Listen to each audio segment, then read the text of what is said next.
Welcome to the show. मैं हूं doctor Malik, आपका मेज़बान इस शो में, जो कि आपके लिए पेश किया जाता है सनराइज़ टीवी पे एवरी संडे की शाम संडे की सैर 5 बजे से लेकर 6 बजे तक। नाज़रीन, इस शो में मैं आपकी लाइव टेलीफोन कॉल्स लूँगा और अगर आपको कोई परेशानी हो जो कि इमिग्रेशन से मुतल्लिक़ है, आप इस प्रोग्राम में फ़ोन करके लाइव एडवाइस मुझसे ले सकते हैं। नाज़रीन, प्रोग्राम का सिलसिला शुरू होने से पहले कॉल्स का सिलसिला शुरू हो जाता है, तो हम वक्त बचाते हुए देखते हैं हमारे आज के पहले कॉलर कौन है। जी फरमाइए। हेलो, अस्सलाम वालेकुम। वालेकुम सलाम। मलिक साहब, मुझे आपसे 2 क्वेश्चन करने। जी। नंबर 1, मैंने अपना इंडेफिनिट के लिए वीज़ा दिया हुआ है और उनका होम ऑफिस लेटर भी आ गया मेरे पास कि भाई आपके पेपर हमारे पास रिसीव हो गए हैं, मगर जो जहाँ पे मैं काम करता हूँ वो कहते हैं कि आप होम ऑफिस से हमें अपना काम करके लेटर भेजें, जैसे आप अगर हमारे पास काम करें तो होम ऑफिस को कोई एतराज़ ना हो। नंबर 1।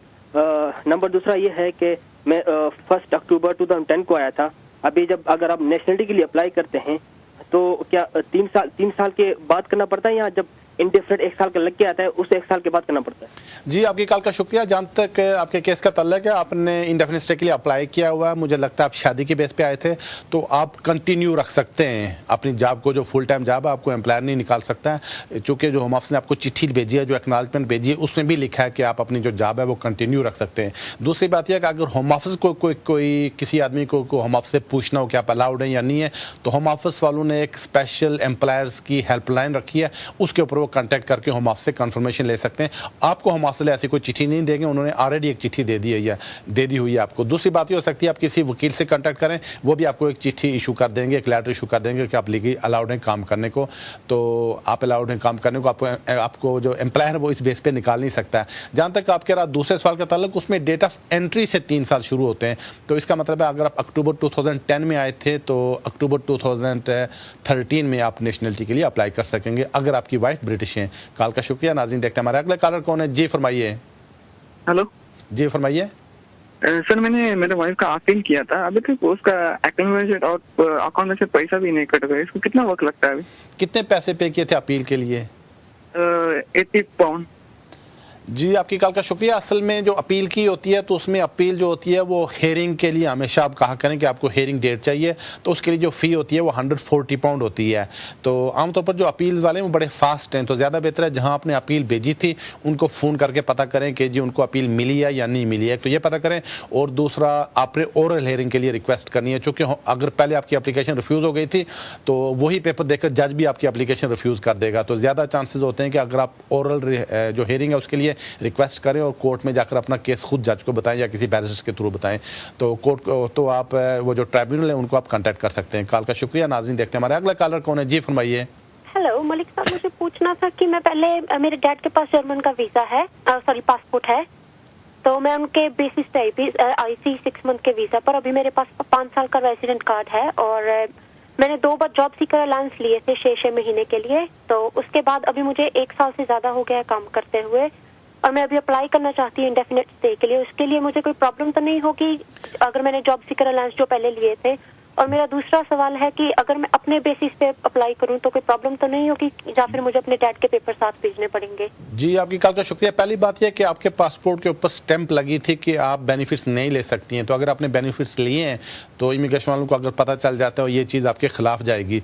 दूसरी बात यह कि आपको इंडेफिनिट स्टे तभी मिलेगा कि आपके डैड ने यहाँ पे 5 साल तक काम किया हो। अगर उन्होंने फुल टाइम 5 साल तक काम किया और उनके जो 5 P60s हैं तो फिर आपका इंडेफिनिट स्टे हो जाएगा। लेकिन प्रॉब्लम ये रहेगी कि अगर इमिग्रेशन वालों को पता चल गया कि आपने बेनिफिट्स लिए, ये चीज़ आपके खिलाफ जा सकती है। कॉल का शुक्रिया। नाज़रीन, देखते हैं हमारे अगला कॉलर कौन है। जी फरमाइए। हेलो, अस्सलाम वालेकुम। वालेकुम सलाम। जी, मेरा नाम वकार है। मुझे आपसे 2 क्वेश्चन पूछने थे। जी।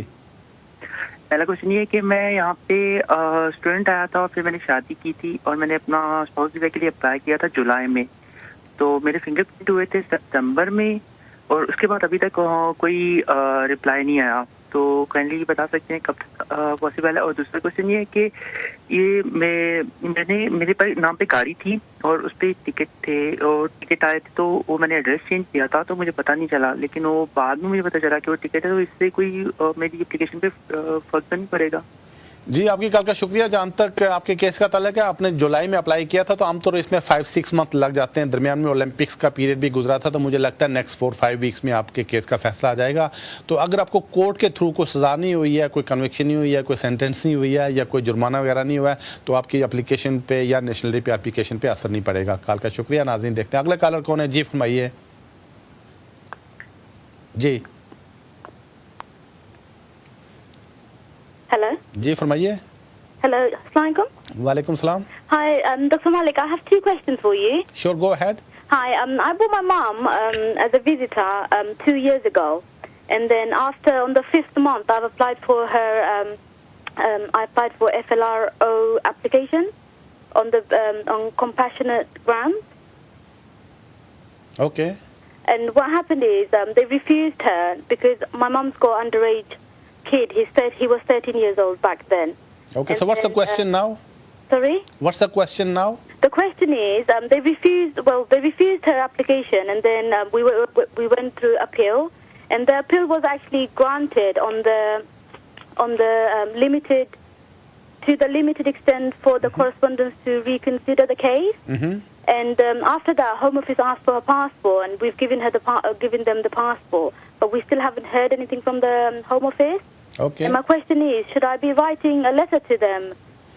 Thank you for your call. Basically, what has happened, you made an application was refused, you went to the court, and sometimes judges think that there is something wrong, or maybe Home Office decision is not right. Sometimes they allow the appeal, but sometimes they remand the case to the Home Office. So in your case, basically, the judge has basically told to the Home Office to make a fresh application, so to make a fresh decision. And now basically the ball is in the court of the Home Office. They are going to make a decision. If it's taking long, you can basically write to the Home Office to make a decision, but there's no guarantee that it will be in your favor. They might refuse it again. The best thing is just write to the Home Office. Thank you for the call. नाज़रीन देखते हैं हमारे अगले collar कौन है। जी फरमाइए। अस्सलाम वालेकुम। वालेकुम सलाम। जी अस्सलाम वालेकुम मलिक साहब। जी फरमाइए। वालेकुम सलाम। मैं 2002 में आया हूँ। अच्छा। मैं 2002 में आया हूँ, उसने मेरे को रिफ्यूज किया। ये दोबारा मैंने जो केस किया था 2000, उसने ये किया कि 7 से जो पेल आया था उसको कुछ करने, फिर मैंने एप्लीकेशन डाला है, उसने दोबारा रिफ्यूज किया था। अभी मैं किसी और वकील के पास गया था, उसने मेरा फाइल ले लिया, वो ऑफिस में भेज दिया। 5-6 महीने हुआ है, कोई खबर नहीं है। तो अभी आपने क्या पता करना है? अभी मेरे को कुछ वो अभी दोबारा जो दूसरा वकील ने मेरा फाइल भेजा है। नहीं, आप मुझसे बात करें, आप टीवी पे ना सुने। ओके, लेकिन मैं अभी जो फाइल भेजा है वकील के थ्रू से 5-6 महीने हुआ है, अभी कोई वापस कोई जवाब नहीं आया। जी आपकी कॉल का शुक्रिया। अब मुझे पता नहीं कि 2002 में आपने क्या एप्लीकेशन की थी। अगर तो आपने उस वक्त असाइलम क्लेम की थी तो फिर तो आपका चांस बनता है लेगेसी में। तो अगर आपके वकील ने एप्लीकेशन होम ऑफिस को की थी, तो एप्लीकेशन करने का तरीका यही होता है कि एप्लीकेशन फॉर्म कंप्लीट करना पड़ता है और साथ फ़ी पे करना पड़ती है। अगर एप्लीकेशन फॉर्म आपने कंप्लीट किया था, फ़ी भी पे की थी, फिर आमतौर पर 10-15 दिन में उसकी चिट्ठी आ जाती है कि आपका केस उनको मिल गया है। तो फिर आपको एक क्यू में डालते हैं, जब आपकी बारी आती है उस वक्त आपके केस का फैसला होता है। अब देख लें, अगर आपने फ़ी पे की थी और आपने एप्लीकेशन फॉर्म कंप्लीट किया था तो फिर आपको चिट्ठी आ जानी चाहिए थी। अगर नहीं आई है तो अपने वकील को कहें, होम ऑफिस को इससे पता करें कि आपको चिट्ठी क्यों नहीं आई है। कॉल का शुक्रिया। नाज़रीन देखते हैं हमारे अगले कॉलर कौन है। जी फरमाइए। वालेकुम सलाम। मलक साहब, मेरे पास यूरोपियन नेशनलिटी है। अच्छा। और मेरे पास परमानेंट रेजिडेंस कार्ड भी है और 6 साल होने को मुझे 2 मंथ बाकी हैं। और मैंने पता करना है कि मैं नेशनलिटी अभी अप्लाई कर सकता हूँ, अगर अप्लाई करूँ तो मेरी फीस है या नहीं है। और मेरी एक बच्ची है, उसका मैंने रजिस्ट्रेशन करानी है, उसकी बच्ची की रजिस्ट्रेशन की भी फीस होगी या नहीं? शुक्रिया जी। जी आपकी कॉल का शुक्रिया। जहाँ तक आपका ताल्लुक है, हाँ आपको फ़ी भरनी पड़ेगी, और अगर बेटी की ब्रिटिश रजिस्ट्रेशन करवाना चाहें उसकी भी फ़ी आपको भरना पड़ेगी। तो बेटी की रजिस्ट्रेशन तभी हो सकती है कि यूके में पैदा हुई है और उसकी माँ के पास इंडेफिनिट स्टे हो, तो उसके लिए जो बेटी की फ़ी है वो भी आपको भरना पड़ेगी, अपनी फ़ी भी आपको भरना पड़ेगी ब्रिटिश नेशनलिटी के लिए। कॉल का शुक्रिया। नाज़रीन बढ़ते अगले कॉलर की तरफ। जी फरमाइए। जी। Hello? Yes. Yeah, I just want to ask you, Home Office, how many cases handle करता है per week? जी आपकी कॉल का शुक्रिया। ये आप उन्हीं से पता कर सकते हैं, मुझे नहीं पता कितने केसेस डील कर सकता है, तो आप उन्हीं को फ़ोन करें, वो आपको जवाब दे देंगे। कॉल का शुक्रिया। नाज़रीन देखते हैं हमारे अगले कॉलर कौन है। जी फरमाइए। हेलो, सत श्री अकाल मलिक साहब। जी सत श्री अकाल।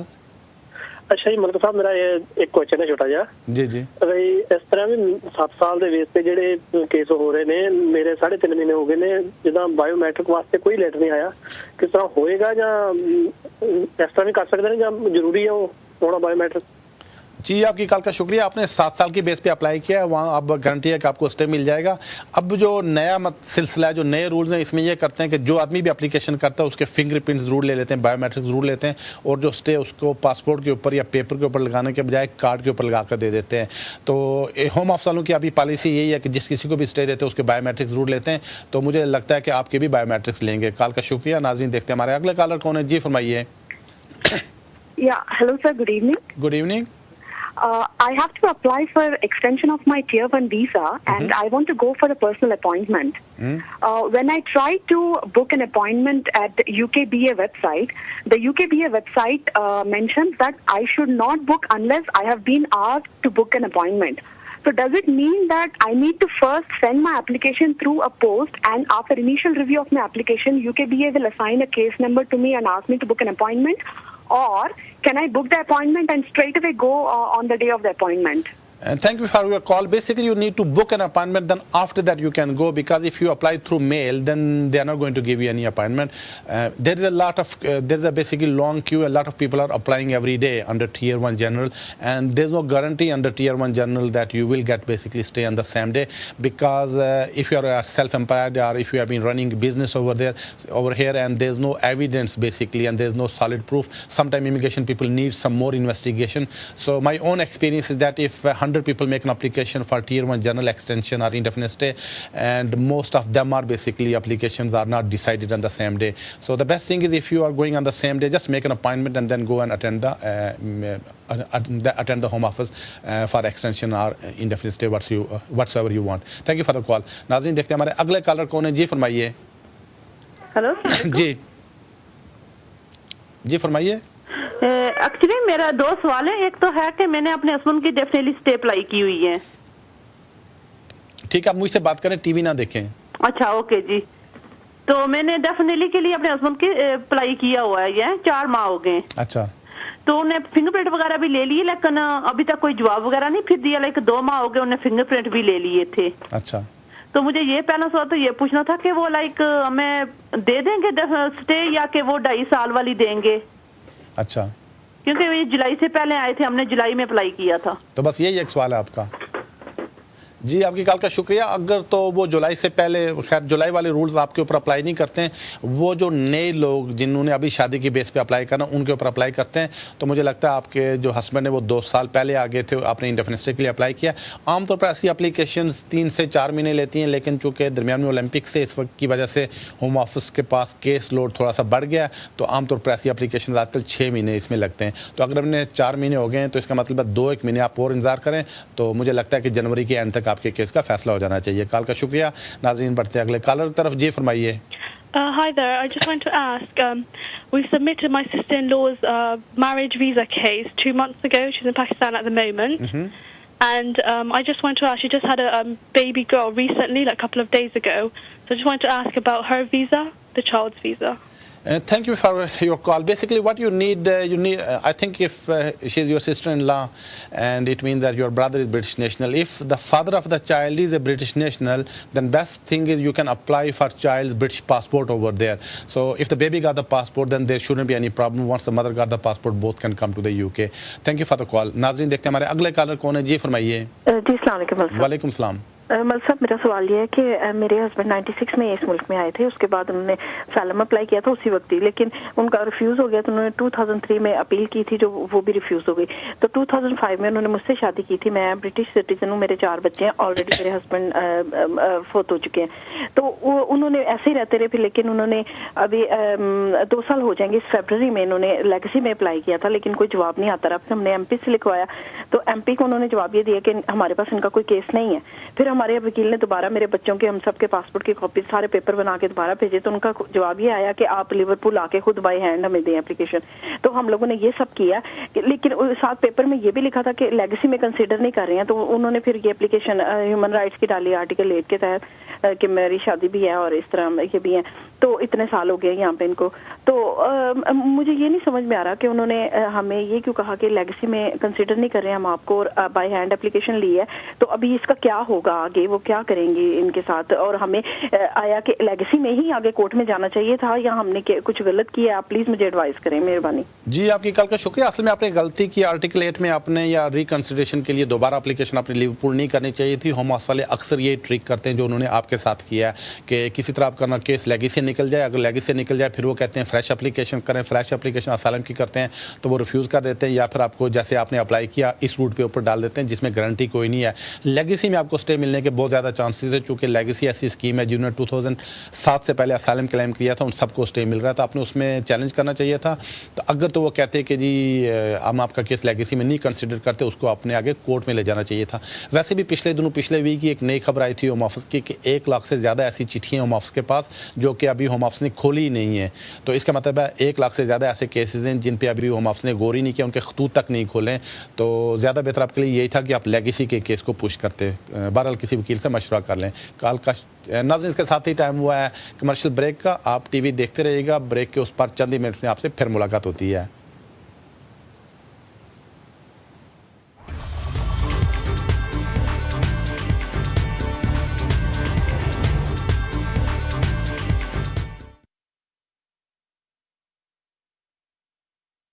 So much more. Chicken scrumptious, luscious spoonfuls of Hellman's Light, mixed with grated parmesan, spread over chicken breasts, sprinkle breadcrumbs on top, and bake.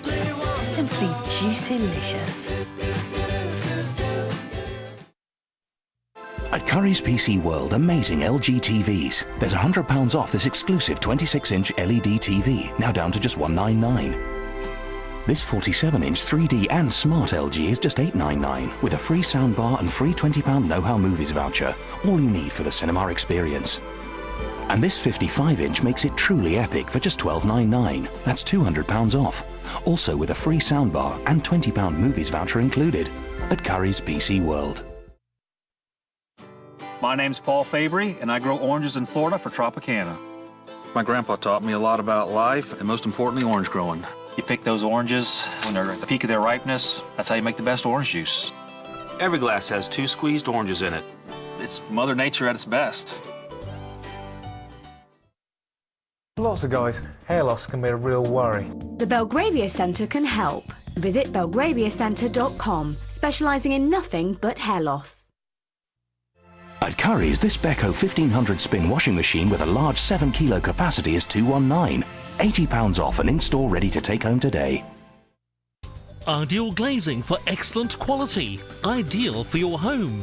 Doors, windows, porches or conservatory. कुछ भी बनवाइए. Ideal glazing. Fencer registered. 10 years insurance-backed guarantee. K-Glass and multiple locking system. For top-class service, remember Ideal Glazing. For free estimates, call 0208 574 8342 or visit idealglazing.com. Can great feeling skin change your body language? Dove body lotions. They don't just go here, but here, with more moisturizing nutrients than before for long-lasting soft skin and beautiful body language. Dove Nourishing Body Lotions. Now treat your skin to Dove Indulgent Nourishment in boots. She survives the harshest winters only to be ruthlessly hunted by poachers. The stunning snow leopard. They want her bones for medicine, her fur for decoration. That's why we urgently need you to adopt a snow leopard with WWF. Your adoption pack will show you the work you help make possible.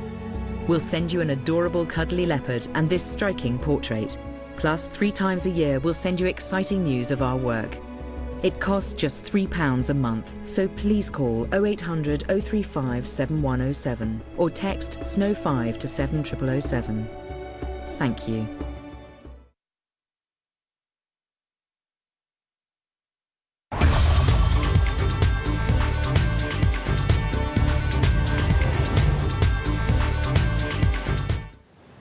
Welcome back to the show. नाजरीन, हम calls का सिलसिला वहीं से शुरू करते हैं जहां कमर्शियल ब्रेक से पहले मुनक़ता हुआ था। देखते हैं हमारे अगले कॉलर कौन है। जी फरमाइए। Hello sir, good evening. जी गुड इवनिंग। सर मेरा क्वेश्चन था, मैं 2006 में फरवरी में स्पाउस वीजे पे यहाँ पे आया था। अच्छा। तो बाद में हमारा वीजा तो एक्सटेंड नहीं हुआ क्योंकि मेरी पार्टनर जो है वो काम नहीं करती थी। तो अभी लास्ट ईयर मैंने डिवोर्स के लिए अप्लाई किया था, तो लास्ट ईयर डिवोर्स फाइनल हो गया। अभी मैं ब्रिटिश पार्टनर के साथ रहता हूँ पिछले 4 साल से। अब मेरी डॉटर भी है, वो 9 मंथ की है, उसके पास भी ब्रिटिश पासपोर्ट है। तो मैं जानना चाहता हूँ कि मैं अपनी बेटी के बेस पे केस लगा सकता हूँ, क्योंकि मेरी पार्टनर तो काम नहीं अभी करती क्योंकि वो बेटी की देखभाल करती है। जी आपकी कॉल का शुक्रिया। मुझे काफ़ी मुश्किल लग रहा है आपका केस, चूँकि पहले जब आप आए थे शादी की बुनियाद पे, अगर मिसेज काम नहीं कर रही थी, अगर आप काम कर रहे होते फिर भी आपका स्टे हो गया होता। तो बेटे की बेस पे अगर अप्लाई करते हैं फिर भी एक जो बेसिक चीज़ इमिग्रेशन वाले पूछते हैं और उनके रूल्स में है कि आप अपने आप को मेंटेन और अकोमोडेट कर सकते हो। तो अगर आपकी मिसेज भी काम नहीं कर रही, आप भी काम नहीं कर रहे हैं, तो फिर आप अपने आप को मेंटेन और अकोमोडेट कैसे कर सकेंगे? तो इस बात पे फिर आपके ज़्यादा चांसेस नहीं है, लेकिन फिर भी किसी वकील से मशवरा कर लें। कॉल का शुक्रिया। नाज़रीन देखते हैं हमारा अगला कॉलर कौन है। जी फरमाइए। वालेकुम सलाम। साहब मेरे 2 छोटे छोटे सवाल हैं। एक तो मैंने पिछले साल ह्यूमन राइट्स का केस डाला था, अच्छा, जो कि बाद में रिजेक्ट हो गया, अपील पर जा रहा है, लेकिन उन्होंने इस दौरान मुझे फिंगरप्रिंट्स का नहीं बोला। और दूसरा ये कि जैसे एमनेस्टी का सुना जा रहा है, अगर ऐसा ऐलान होता है तो क्या हमें फायदा मिलेगा या सिर्फ असाइलम सीकर्स को मिलेगा? प्लीज बताइए। जी आपकी कॉल का शुक्रिया। जब आपका केस रिफ्यूज़ हुआ था उस वक्त खैर वो बायोमेट्रिक्स नहीं होते थे, लेकिन अब आस्ते आस्ते शुरू किए हुए हैं, तो तकरीबन हर कैटेगरी में अब कंपलसरी हो गए हैं। तो अगर नहीं लिए थे इसका कोई फ़र्क नहीं पड़ता है। तो जब आपकी एप्लीकेशन रिफ्यूज़ हो गई थी तो आपने इसको आगे कोर्ट में ले जाना चाहिए था, खामोश नहीं बैठना चाहिए था। लेगेसी के बारे में पिछले 2-3 वीक से बातें चल रही हैं, तो हम आपने तकरीबन कैलकुलेट कर लिया है, क्योंकि 3,27,000 लोग हैं जिनको स्टे देंगे। अगर दिया तो उसमें असालम वाले भी और बगैर असालम वाले भी उसमें आएंगे। तो मेरा आपको मशवरा जितना जल्दी हो सके अपने स्टे को रेगुलाइज करके रखें। कॉल का शुक्रिया। नाज़रीन देखते हैं हमारे अगला कॉलर कौन है। जी फरमाइए। वालेकुम सलाम। सर मेरा ये सवाल है कि मुझे 5-6 साल के बाद इंडेफिनिट मिल गया था 27 जनवरी को इसी साल। अच्छा। अभी ये अगले साल 27 जनवरी को मैंने अप्लाई करना है तो अपना नेशनैलिटी के लिए। तो उसके लिए ये है कि मैंने पाकिस्तान जाना है दिसंबर में, तो उससे पहले मुझे ये पासपोर्ट भेज देंगे। और साथ में ये है कि मैंने पूछा था कि मेरी वाइफ को भी पासपोर्ट मैं उनको भेजूं। दूसरा ये है कि ये एक तो ये नेशनलाइज होता है ना, तो वो तो हो गया। उसके बाद ये कोई और भी इनकी सेरेमनी होती है क्या? उसकी भी फीस देनी पड़ेगी?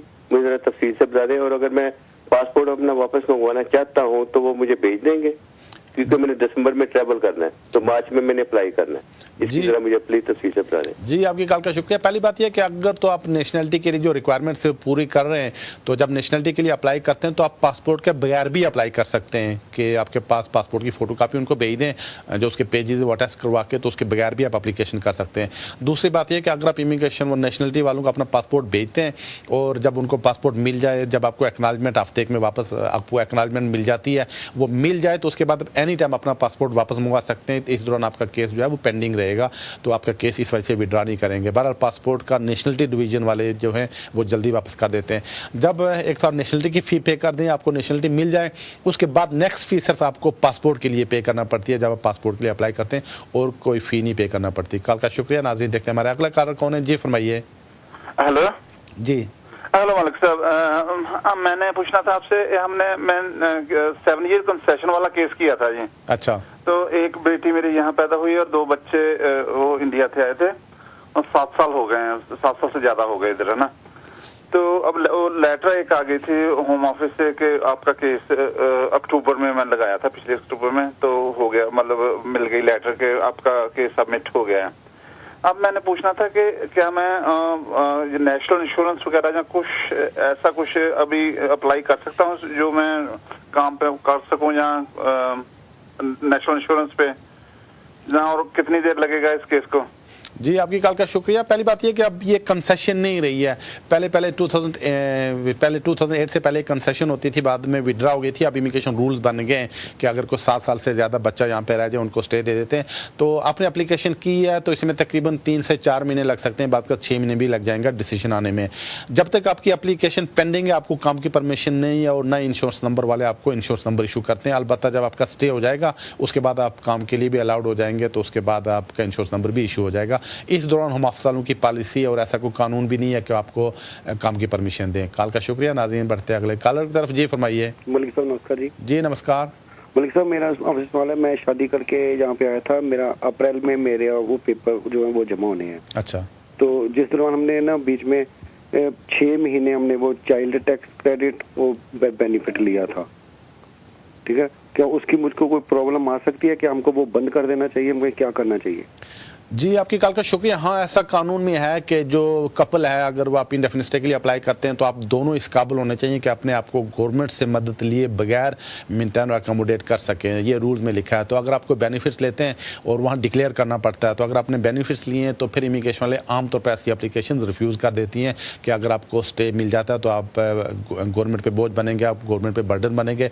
और दूसरा रूल में भी लिखा है आपने अपने को मेंटेन और अकोमोडेट कर सकते हो, तो इसका आपकी एप्लीकेशन पर असर पड़ेगा। कॉल का शुक्रिया। नाज़रीन देखते हैं अगले कॉलर कौन है। जी फरमाइए।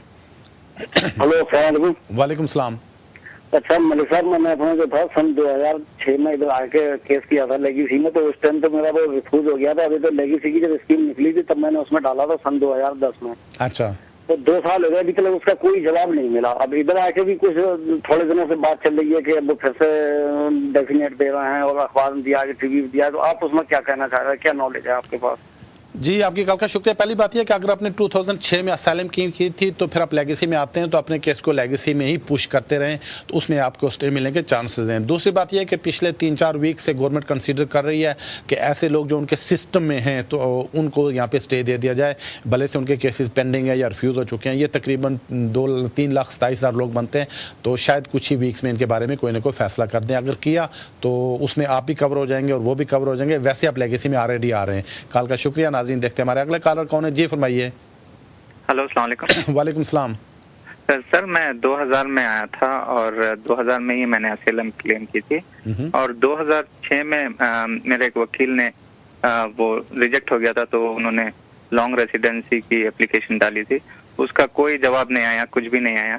तो फिर मैंने 2010 में लेगेसी के लिए डाला था। अभी उन्होंने फोटो सब उसी दौरान मांग लिए थे 2010 में, तो मैंने सारा उनको दे दिया था, लेकिन अभी तक उनका कोई जवाब नहीं आया। बहुत से रिमाइंडर भेजे, सब कुछ किया। पिछले दिनों मैंने लिवरपूल फोन किया था ये पूछने के लिए कि मेरे केस का क्या हो रहा है, तो वो कहते हैं कि तुम्हारा एक पेंडिंग है क्रोयडन में, उसको तुम विड्रॉ करो फिर हम लेगेसी कंसिडर करेंगे। इस पे कोई रोशनी डालेंगे प्लीज? जी आपकी कॉल का शुक्रिया। पहली बात ये कि आप लेगेसी में आते थे, दरमियान में आपने कोई और केस नहीं डालना चाहिए था। वो जो दरमियान में आपने केस अगर कहते हैं लॉन्ग रेजिडेंस अगर 2006 में डाला है उसमें आप आते भी नहीं थे कि या 2010 में अगर आपने जब कभी भी डाला है, चूँकि जो लॉन्ग रेजिडेंस का होता है वो था या तो आप 10 साल से लीगल तरीके से रह रहे हो, वीज़ा एक्सटेंड करवा रहे हो, या आप 14 साल से रह रहे हो, दोनों में आप नहीं आ रहे थे। लिहाजा लॉन्ग रेजिडेंसी का जो केस था वो आपका बनता भी नहीं था, वो वैसे ही आपने डाल दिया है, तो उसकी वजह से शायद आपका केस से लेगेसी वाले कंसीडर नहीं कर रहे हैं। तो ज़्यादा बेहतर अपने वकील से या किसी अच्छे वकील से मशवरा कर लें। कॉल का शुक्रिया। नाज़रीन बढ़ते अगले कॉलर की तरफ। जी फरमाइए। हेलो अस्सलाम वालेकुम। वालेकुम सलाम। सर मेरा सवाल आपसे ये है, सर मैं 2004 में यहाँ पे आया था। अच्छा। तो उसके बाद से फिर मैं ओवरस्टे करके यहाँ पे था। 2009 में मैंने एप्लीकेशन डाली थी FLRM as a living together relationship पे, ठीक है। तो उन्होंने बायोमेट्रिक्स वगैरह तो ले लिए थे, उसके बाद फिर उन्होंने रिफ्यूज कर दिया कि यहाँ से हम नहीं देंगे, आप अपने कंट्री से जाके लेके आए। तो मैंने उसको जुडिशियल रिव्यू में मैंने चैलेंज किया था, लेकिन अब वो रिलेशनशिप भी मेरा खत्म हो गया है। तो इस साल मैंने जुलाई में मैंने अंडर आर्टिकल 8, क्योंकि मुझे यहाँ तकरीबन 8.5 साल से ज्यादा हो गए, तो मैंने एप्लीकेशन डाली है, मुझे एक्नॉलेजमेंट भी आ गई है। तो यही पूछना था कि हमारे लिए कोई कुछ है चांसेस की हो सकता है, क्या है? जी आपकी कॉल का शुक्रिया। आपने ऑलरेडी ह्यूमन राइट्स में एप्लीकेशन डाल दी, आप उसी का इंतजार करें। अगर किसी वजह से आपका केस रिफ्यूज़ हो जाता तो इसको आप आगे कोर्ट में ले जा सकेंगे। पहली बात यह है। दूसरी बात यह है कि जैसा कि आप पिछले 3-4 वीक से सुन रहे हैं कोई एमनेस्टी निकलने के चांसेस हैं। अगर ऐसी कोई एमनेस्टी निकली, चूँकि आपका केस पेंडिंग है, लिहाजा आप भी उस एमनेस्टी में आ जाएंगे। कॉल का शुक्रिया। नाज़रीन देखते हैं अगले कॉलर कौन है। जी फरमाइए। जी फरमाइए। मालिक साहब अस्सलाम वालेकुम। मैं क्वेश्चन पूछना सी कि भाई जेड़े अपने मेरा लड़का है जिहदी मैं शादी हिंदुस्तान की है, वो ब्रिटिश सिटीजन है, उतों जेकर लड़की इत्थे लेके आनी चाहिए तो की यानी कि कानून है? मैनू पता लगा भी 18,600 पाउंड की इनकम होनी चाहिए है। इस तो इलावा क्या लड़की नू इंग्लिश का टेस्ट देना पड़ेगा बिफोर कोई एप्लीकेशन ਉੱਥੇ ਅਸੈਸ ਹੋਵੇ ਇਹ प्लीज ਇਹਦਾ जवाब देना। जी आपकी कॉल का शुक्रिया। इसमें पहली बात यह कि अगर कोई आदमी भी है, जैसे वो लड़की यूके में आना चाहती है ब्रिटिश नेशनल से शादी करके, तो उसके लिए इंग्लिश का टेस्ट पास करना ज़रूरी है। और दूसरी बात यह कि जो आपका बेटा है इसकी इनकम 18,600 पाउंड या उससे ज़्यादा होनी चाहिए और उसने 6 महीने तक काम किया हो। तो अगर इतनी वेजेस नहीं है या कम वेजेस हैं तो फिर वो कहते हैं कि अगर इसकी सेविंग है इसके बैंक में 17,000 पाउंड 6 महीने से ज़्यादा फिर भी चल जाती है। तो इंग्लिश टेस्ट पास करना और वेजेस होना 18,600 या फिर उसकी सेविंग जो 17,000 है ये होना ज़रूरी है। तो ये अगर रिक्वायरमेंट्स पूरी करते हैं तो फिर उनको फौरी तौर पर वीज़ा मिल जाता है। कॉल का शुक्रिया। नाज़रीन देखते हैं अगला कॉलर कौन है। जी फरमाइए। हेलो अस्सलाम वालेकुम। वालेकुम सलाम। जी सर, मेरी शादी तकरीबन 7 साल पहले यहाँ पर ब्रिटिश नेशनल से हुई थी और मैंने अपना केस होम ऑफिस में भिजवाया था और होम ऑफिस वालों ने तकरीबन 3 महीने के बाद रिफ्यूज कर दिया था दिस ईयर फरवरी में। तो उसके बाद उन्होंने रिकंसिडरेशन के लिए मेरे सोलिसिटर ने भेज दिया था और मीनवाइल क्या कहते हैं मैंने उनको रिमाइंडर भी भेजा और एमपी के पास भी अभी रिसेंटली गया क्योंकि मेरी वाइफ की जो है वो काफी साइकिलिक पेशेंट बन रही है, वो काफी उसका इश्यूज वगैरह हो रहे हैं मेंटल हेल्थ के। और दूसरी चीज ये कि मेरे पेरेंट्स जो है वो भी पाकिस्तान में ही होते हैं, वो भी कनाडा मूव कर चुके हुए हैं और मेरी मदर का इस टाइम कैंसर का ट्रीटमेंट चल रहा है। तो मैंने होम ऑफिस वालों को अपनी तस्वीरें वगैरह अपनी मदर की भी, कल मेरी एमपी के साथ अपॉइंटमेंट थी, मैंने अपनी मदर की भी तस्वीरें थी वो भी दिखाई है कि जी उनका ट्रीटमेंट चल रहा है, उनके डॉक्टर के लेटर दिखाए और इवन ऑन टॉप के मेरी वाइफ के भी जो डॉक्टर के काउंसलर के डॉक्यूमेंट्स है वो भी मैंने भेज दी हैं। तो आपका क्या ख्याल है कि अगर को मैं स्टेप कर सकता हूँ कि अगर वो कोई अभी रीजनेबल टाइम के अंदर जॉब ना दें तो मैं उसको कोर्ट में चैलेंज कर सकते हैं किसी तरीके से कोई इसका सोल्यूशन हो सकता है? मेरी मदर की वहाँ पे बहुत तबीयत खराब है प्लस मेरी वाइफ की भी बहुत तबीयत खराब है, तो मैं इस सूरत में क्या कर सकता हूँ प्लीज? जी आपकी कॉल का शुक्रिया। असल में आपका कोई केस होम ऑफिस ने नहीं, आप अपना टाइम ज़ाया कर रहे हैं। जब इमिग्रेशन वालों ने आपका केस रिफ्यूज़ किया था उस वक्त आपने इसको आगे कोर्ट में ले जाना चाहिए था। तो होम ऑफिस वाले फ़ी लेते हैं, आप उनकी फ़ी पे करते हैं तो फॉर्म कंप्लीट करके भेजते हैं, उसके बाद उनसे आप डिसीजन लेते हैं हाँ या ना में। अगर ना में करें तो आपके पास ऑप्शन होता है कि उसके आगे कोर्ट में ले जाएं। अगर कोर्ट में नहीं ले जाते हैं तो आपका कोई रिकंसिडरेशन वो नहीं कंसिडर करते हैं, चूँकि वो ऑलरेडी डिसीजन कर चुके हैं। तो रिकंसिडरेशन किस बात की होती है? अगर एक दफ़ा वो डिसीजन कर लें तो आपको कोर्ट में ले जाना चाहिए था। केस जो आप नहीं ले गए तो मौजूदा हालत में मुझे लगता है कि आपको कोई स्टे मिलने के चांसेस नहीं है। ज़्यादा बेहतर है कोई, या अगर तो जो वो जुडिशल रिव्यू का या कोर्ट का टाइम गुजर चुका है तो फ्रेश एप्लीकेशन करें। कॉल का शुक्रिया। नाज़रीन देखते हैं हमारे अगला कॉलर कौन है। जी फरमाइए। जी फरमाइए। जी अस्सलाम वालेकुम। वालेकुम सलाम। सर मैंने HSMP और Tier 1 पे 5 साल कंप्लीट किए हैं। मेरी ILR है 21 को PEO लिवरपूल में। तो मैंने मेरी कन्विक्शंस है ड्राइविंग विदाउट लाइसेंस और इंश्योरेंस के बगैर। तो वो मजिस्ट्रेट कोर्ट से रूलिंग थी, उसमें पॉइंट से और फाइन था, लेकिन मैं यहाँ नहीं था, मैं अपीयर नहीं हो सका कोर्ट में, मैं पाकिस्तान में था। अब नए रूल के मुताबिक वो कहते हैं कि वो आपको रिफ्यूज कर सकते हैं ILR। मेरा क्वेश्चन ये था कि आपके एक्सपीरियंस में इसके पॉसिबल कॉन्सिक्वेंसेस क्या हैं, और दूसरा अगर वो मुझे रिफ्यूज कर देंगे तो वो मेरे पिछले जो 5 साल है उनका क्या होगा, और इसको कुछ डिफेंस करने का या इससे बचने का या क्या इसकी पॉसिबल है कि मैं क्या करूँ, आप लीगली एडवाइस कर दें। जी आपकी कॉल का शुक्रिया। पहली बात यह कि वो जो एप्लीकेशन फॉर्म है आपने ये चीज़ें उसमें डिक्लेयर करनी है। वो पूछते हैं कन्विक्शन के बारे में, अगर डिक्लेयर ना करें तो वो खासा सीरियस ऑफेंस बन जाता है। दोबारा इनको डिक्लेयर कर दें और साथ एक्सप्लेनेशन दे दें कि आपकी जो एक्सप्लेनेशन ये बताइए आप कंट्री में नहीं थे या वगैरह वगैरह जो भी है एक्सप्लेनेशन दे दें। मुझे लगता है आपकी चूँकि ये केस इस तरह का नहीं, सीरियस ऑफेंसेज नहीं है कि आपकी इंडेफिनिट स्टे की एप्लीकेशन पर असरअंदाज हूँ। हाँ अलबत्ता आपकी नेशनलिटी पर डेफिनेटली असरअंदाज पड़ेगा, असरअंदाज होगा, उस पर असर पड़ेगा, लेकिन इंडेफिनिट स्टे पे मुझे नहीं लगता ये असरअंदाज होंगे। तो आप डिक्लेयर कर दें और अपनी एक्सप्लेनेशन इसमें दे दें, मिटिगेटिंग जो भी सर्कमस्टांसेस हैं वो उनको बता दें। कॉल का शुक्रिया। नाज़रीन देखते हैं अगले कॉलर कौन है। जी फरमाइए। जी मेरा नाम प्रीति है। जी प्रीति। 2009 में यूके में आई थी। अच्छा। और Tier 1 वीजा पर, और उसके बाद 3 साल जब पूरे हो गए तो मेरी यहीं पे शादी हो गई थी।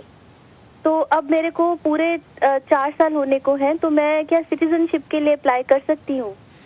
जी आपके कॉल का शुक्रिया। मुझे पता नहीं आपका इमिग्रेशन स्टेटस क्या है। तो अगर तो आप 3 साल वहाँ रही थी Tier 1 जनरल पे, तो उसके बाद आपने अगर एक्सटेंशन आगे करवाई थी तो फिर तो आप 5 साल की बुनियाद पे ही जब 5 साल पूरे कर लें तभी अप्लाई कर सकती हैं। दूसरा आपके सामने ऑप्शन ये था कि अगर आपकी शादी किसी ब्रिटिश नेशनल से हुई थी तो आपने अपना स्टेटस चेंज कर लिया था, तो फिर 2 साल शादी के बाद आप अप्लाई कर सकते हैं इंडेफिनिट स्टे के लिए। तो ज़्यादा बेहतर आप किसी वकील को सारी डिटेल्स देकर मशवरा कर लें। कॉल का शुक्रिया।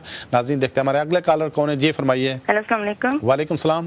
मलिक साहब मुझे आपसे ये पूछना है कि मैं 2007 में इधर आई थी अपने हस्बैंड के साथ। अच्छा। और मेरी बेटी यहाँ की बॉर्न है, ठीक है। अब वो इस साल उसने स्कूल स्टार्ट किया, यानी 3.5 साल की है तकरीबन।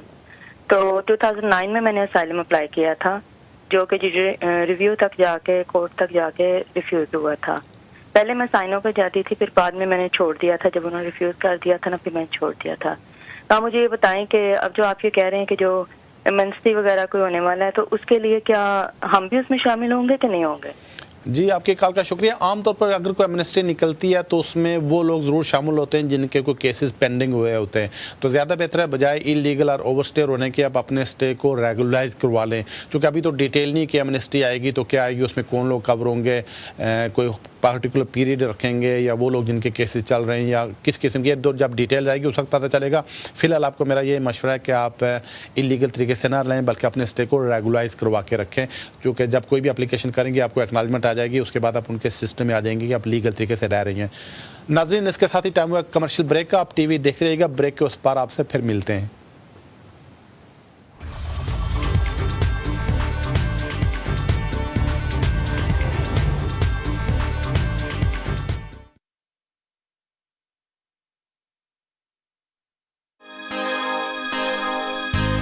First you and me, share them together, extra crunchy, save one for me, share them together, you extra crunchy. Oh, share. Walker's Extra Crunchy, made for sharing.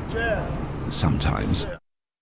Simple knows delicate skin can be dried out by wind, sun and everyday life. That's why you need Simple moisturizers with vitamin goodness, with no colour and no perfume. Simple Kind to Skin moisturizers keep working for 12 hours, leaving your skin soft and smooth. Simple Kind to Skin Hydrating Light Moisturizer has just been awarded Cosmopolitan Reader's Kiss of Approval 2012 for being the ultimate moisturizer. Thank you. Simple. We believe in goodness. At Curry's, this Beko 1500 spin washing machine with a large 7 kilo capacity is $219. £80 off and in-store ready to take home today.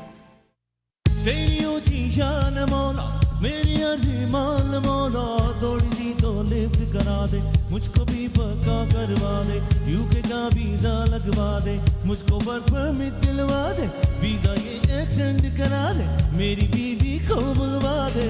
If you have any immigration problems, then immediately contact Malik Law Chambers Solicitor. ना सिर्फ आपको lift करा देंगे, बल्कि आपके सारे immigration के मसले हल कर देंगे। Lots of guys, hair loss can be a real worry. The Belgravia Centre can help. Visit belgraviacentre.com, specialising in nothing but hair loss. A rare and beautiful tiger, trapped by vicious steel cables, slowly dying. WWF's anti-poaching patrol found her barely alive, with deep wounds from the tightening snare, killed for profit. Another victim of wildlife crime.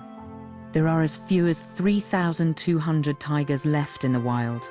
By adopting a tiger with WWF, you can help stop their painful and needless deaths. Adoption costs just £3 a month, and you'll be supporting our vital work to help protect tigers. We'll send you an exciting adoption pack showing you how essential your help is. There's even a cuddly toy tiger. If you know someone who cares about tigers, adoption makes a great gift. Please call 0800 038 0891, text PROTECT11 to 70099, or visit tigerprotect.com. Adopt a tiger for just £3 a month and help us stop wildlife crime. Thank you.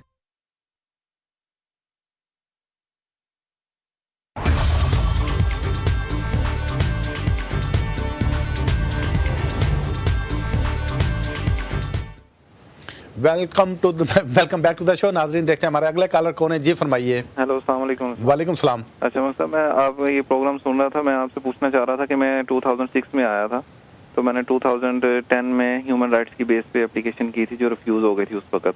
अभी आपने बताया कि जिस तरह आप अपना status regularise रखें कि अगर होम ऑफिस को इस तरह का कोई प्रोग्राम बनता है उनका देने का, तो क्या मेरी एप्लीकेशन उसमें आती है? और अगर आती है तो अब वो तो उस वक्त तो हमने उसको कोई चैलेंज वगैरह नहीं किया था क्योंकि 2 ईयर पहले 2010 में वो रिफ्यूज़ हो गई थी, तो हम भी उसके अंदर आते हैं कि नहीं आते? और अगर आते हैं, अगर हमें दोबारा एप्लीकेशन करनी चाहिए कि हम जस्ट वेट करें? मैं सिर्फ इतना पूछना चाहता हूँ। बहुत शुक्रिया जी, आपकी कॉल का शुक्रिया। असल में जब आपका केस रिफ्यूज़ हो गया था, आपने वहाँ खामोश नहीं बैठ लेना चाहिए था, बल्कि उसको आगे फाइट करना चाहिए था और लीगल तरीके से रहना था।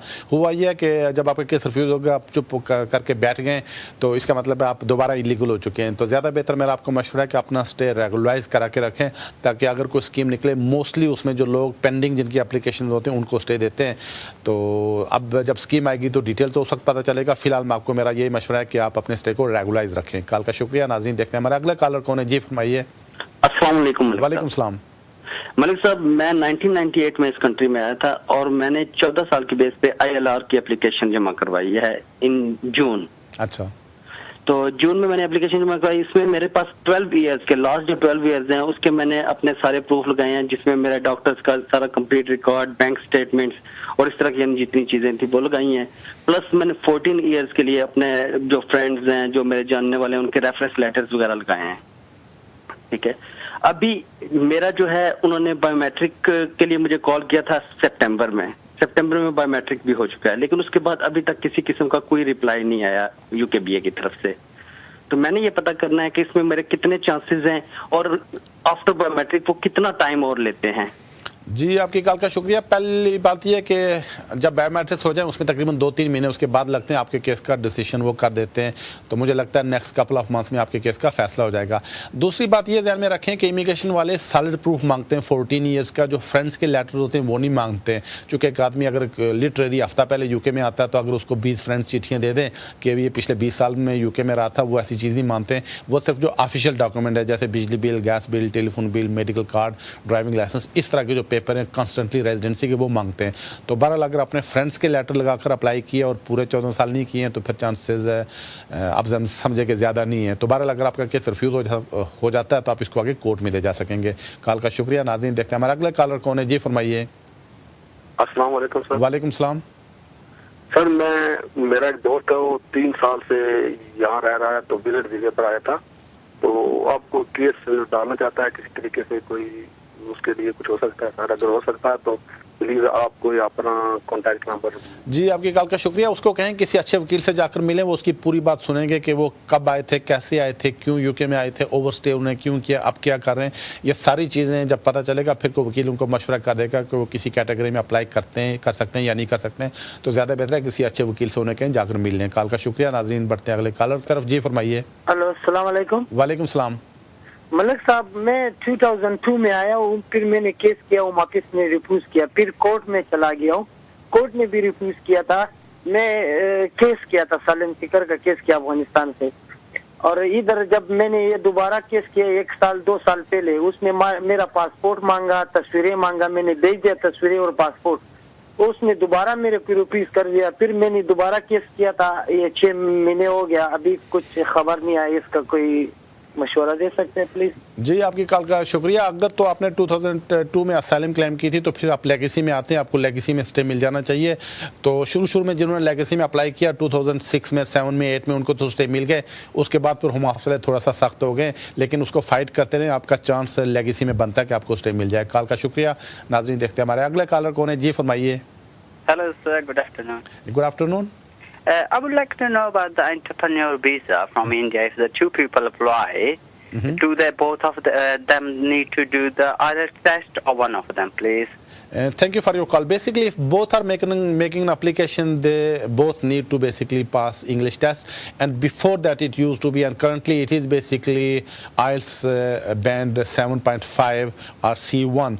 But from 13th of September, the Home Office is basically bringing the criteria a bit more down. So if they have done B1, still they will be able to make an application. So if both people are jointly applying for entrepreneur visa, so both need to pass English test. Thank you for the call. नाज़रीन, देखते हैं हमारे अगले collar कौन है। जी फरमाइए। Hello जी। Hello, सत श्री अकाल। जी, सत श्री अकाल। हाँ जी, हम अफगानिस्तान से आए हो। हमारे हस्बैंड 2002 में UK आ गए, मैं 2009 में UK आ गए। ठीक है। और मेरे 2 बच्चे इथे बोर्न हो गए, अभी 6 महीने हो गए। जो जन्म सर्टिफिकेट, फोटो सब कुछ हमने भेजा है, उन्होंने मांगा है। अच्छा। अब तक कोई हवाल नहीं आया। प्लीज तुसी बताओ क्या क्वेश्चन है इसका। जी आपकी कॉल का शुक्रिया। मुझे लगता है आपका स्टे हो जाएगा, चूँकि आप फैमिली के तौर पर रह रहे हैं और आपके हस्बैंड 2002 में आकर असाइलम क्लेम की थी, आप लेगेसी में आते हैं। अगर उन्होंने आपसे फ़ोटो वगैरह मांग लिए थे, पासपोर्ट मांग लिया था, आपने उनको भेज दिया, तो इसका मतलब है आपका स्टे लग के आ जाएगा। सिर्फ हम आपको रिमाइंडर वगैरह डालती रहें। कॉल का शुक्रिया। नाज़रीन देखते हैं अगले कॉलर कौन है। जी फरमाइए। अस्सलाम वालेकुम डॉक्टर साहब। वालेकुम सलाम। मैं 98 से इधर रह रहा हूँ, तो मैं हॉलीडे मेकर के ऊपर आया था। तो अच्छा। मुझे 2009 में डिस्क्रिशनरी लीव मिली थी 3 साल की। ठीक है। तो वो उन्होंने उसके बाद मैंने जब 3 साल पूरे हुए फिर मैंने एक्सटेंशन के लिए अप्लाई किया, तो उनका अभी तक कोई जवाब नहीं आया। मैं उनको रिमाइंडर भी भेज चुका हूँ काफ़ी। तो अभी मैं आपसे पूछना चाह रहा हूँ क्या नेक्स्ट स्टेप क्या करूँ। जी आपकी कॉल का शुक्रिया। आपने एक्सटेंशन के लिए अप्लाई किया तो आपको एक्सटेंशन मिल जाएगी। उसके तो 99% चांसेस हैं, चूँकि आपको पहले 3 साल की एक्सटेंशन मिली, 3 साल की डिस्कशन लीव मिल चुकी थी। तो इसमें तकरीबन 5 से 6 महीने लगते हैं, तो आपको 3 साल का और स्टे मिलेगा। और इंतज़ार करें, तो जब 6 साल पूरे कर लें फिर आप इंडेफिनिट स्टे के लिए अप्लाई कर सकेंगे। कॉल का शुक्रिया। नाज़रीन देखते हैं हमारे अगले कॉलर कौन है। जी फरमाइए। जी मलिक साहब, मेरा सवाल ये है, मैंने थोड़ी देर पहले आपसे बात की थी अपने हस्बैंड के बारे में, जो उन्होंने लेगेसी में नहीं उनको कंसीडर कर रहे, तो हमने आर्टिकल 8 में डाली एप्लीकेशन। मुझे आपसे ये पूछना है कि क्या हम अब भी उनको लेगेसी में डाल के कोर्ट में ले जा सकते हैं? जी आपकी कॉल का शुक्रिया। असल में जब होम ऑफिस वाले कोई केस रिफ्यूज़ कर दें तो उस वक्त आपके सामने टाइम होता है, या तो अपील कराई दें तो उसके लिए कोई लिमिटेड टाइम होता है, या अगर आप उसको हाई कोर्ट में ले जाना चाहें उसके लिए भी लिमिटेड टाइम होता है। अगर तो आपका टाइम ख़त्म हो गया तो फिर मेरा आपको मशवरा है कि दोबारा लेगेसी का केस शुरू करें, उनको रिफ्यूज़ करें दें। अगर रिफ्यूज़ करते हैं फिर उनको कोर्ट में ले जाएँ, क्योंकि अगर लिमिटेशन ख़त्म हो गई फिर कोर्ट वाले एक्सेप्ट नहीं करते हैं। कॉल का शुक्रिया। नाज़रीन देखते हैं अगले कॉलर कौन है। जी फरमाइए। जी मिस्टर मलिक, मैं मिस्टर सिंह बोल रहा हूँ। एक्चुअली मैंने अपनी वाइफ को दिस ईयर अप्रैल में बुलाया था मैरिज के बेसिस पे, ठीक। लेकिन अब हमारी जो शादी वो चल नहीं रही है, so I just want to send her back. तो ये जानना चाहता था कि व्हाट इज द प्रोसीजर, और do I need to get a divorce first to send her back और no? Has she got any baby? No. And thank you for your call. Basically, she came on your full support, and she has right to stay here until 2 years. But in between, if Home Office find it out that your marriage is broken down, they can curtail her leave, but they'll still give her right of appeal. So straight away, you can't send her back. Thank you for the call. नाज़रीन देखते हैं हमारे अगले collar कौन है। जी फरमाइए।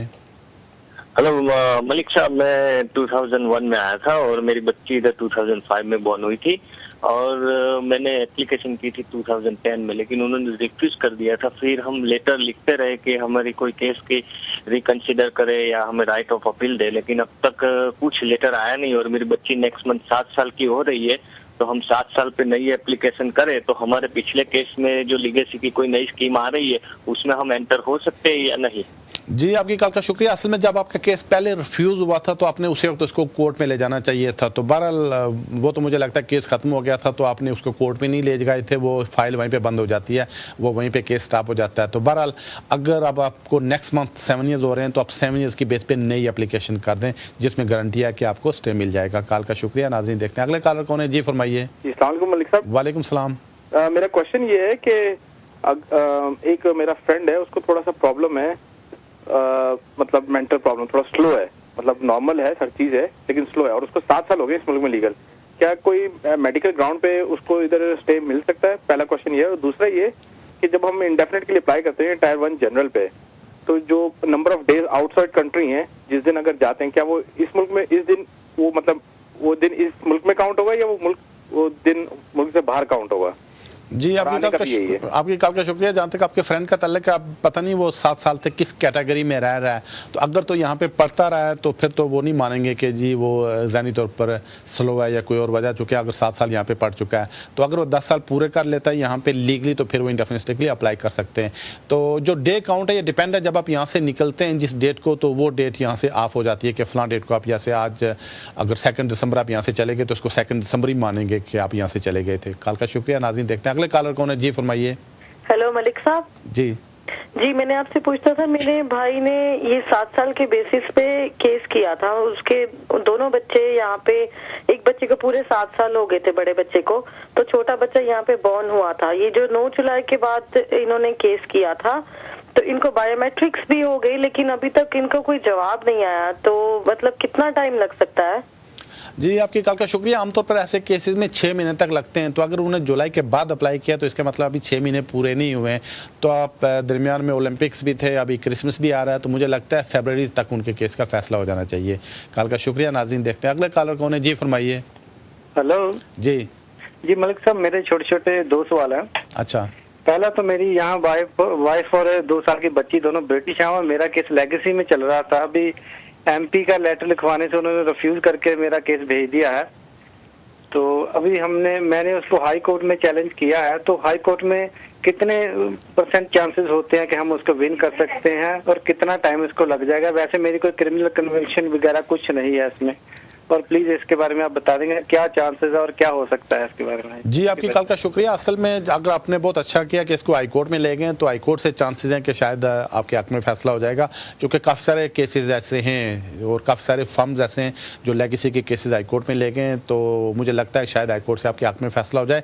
In between आप होम ऑफिस वालों को भी चिट्ठी भेज सकते हैं कि जी मेरा केस हाई कोर्ट में है, मेरी यहाँ पे ब्रिटिश बीवी और ब्रिटिश बच्ची है, तो उसको कंसिडर किया जाए। तो अपने वकील को कहें कि होम ऑफिस के जो वकील हैं उनसे निगोशिएट करें कोई चीज़। तो आमतौर पर 100 में से तकरीबन 95% केसेस में कोई ना कोई चीज़ निगोशिएशन पे तय हो जाती है। तो होम ऑफिस वाले जो हैं वो कुछ ना कुछ इस पे मान जाते हैं निगोशिएशन पे। तो आपका ऐसा केस है जिसमें उनसे कोई बातचीत हो सकती है, तो वकील को कहें कि ट्रेडी सॉलिसिटर से निगोशिएशन करें। कॉल का शुक्रिया। नाज़रीन, देखते हैं अगले कॉलर कौन है। जी फरमाइए। अस्सलाम वालेकुम। वालेकुम सलाम। अच्छा सर, मैं स्टूडेंट वीजे पे आया था इधर UK। तो मेरा कोर्स कंप्लीट हो गया था, तो उसके बाद मैंने एक्सटेंशन के लिए आगे अप्लाई किया था।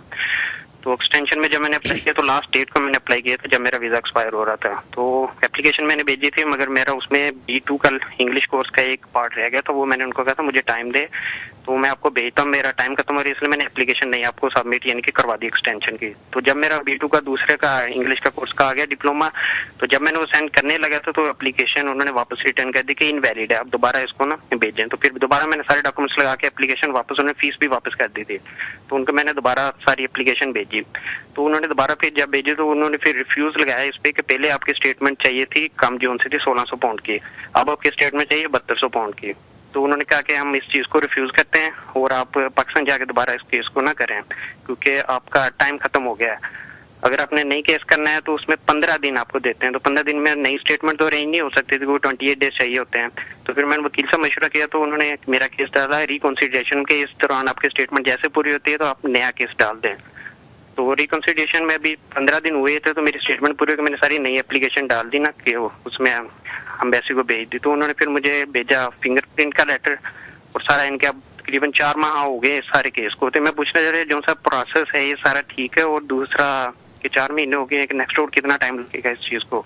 जी, आपकी कॉल का शुक्रिया। मुझे लगता है नेक्स्ट 2 मंथ में आपके केस का फैसला हो जाएगा। तो लेकिन आपका केस अच्छा खासा बिगड़ चुका है एक छोटी सी वजह से। इसी वजह से इमिग्रेशन वाले कहते हैं कि वीज़ा ख़त्म होने से 1 महीने पहले अप्लाई किया करें। अब अगर किसी वजह से आपका केस रिफ्यूज़ हो जाता है तो आपको अपील का राइट नहीं मिलेगा, तो सिर्फ आपको हाई कोर्ट में ले जा सकें, जो कि खासा महंगा रूट होगा। बहरहाल दुआ करें और वेट करें आपके केस का क्या होता है। अगर किसी अच्छे ऑफिसर के पास गए आपको स्टे दे भी सकता है, लेकिन ना भी हो सकता है, इसमें कोई गारंटी नहीं है, लिहाजा आप इंतजार करें। कॉल का शुक्रिया। नाज़रीन, देखते हैं हमारा अगला कॉलर कौन है। जी फरमाइए। अस्सलाम वालेकुम। वालेकुम सलाम। मिस्टर मलिक, मेरा क्वेश्चन ये है कि मुझे इस कंट्री में तकरीबन 9 साल हो गए। मेरे 2 बच्चे यहाँ बॉर्न हुए हैं, जो एक 7 साल का है और एक 5 साल का है।